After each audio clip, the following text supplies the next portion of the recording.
शास्त्रीय कारणे लिहा.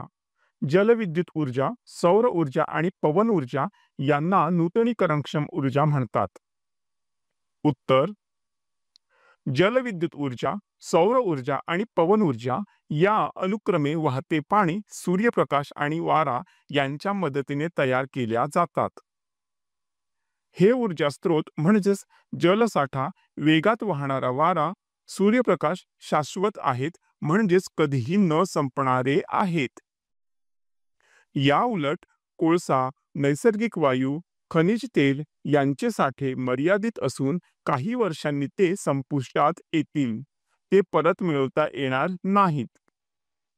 जलविद्युत ऊर्जा, सौर ऊर्जा आणि पवन ऊर्जा या शाश्वत असल्याने परत मिळवता येतात, म्हणून त्यांना नूतनीकरणक्षम ऊर्जा म्हणतात.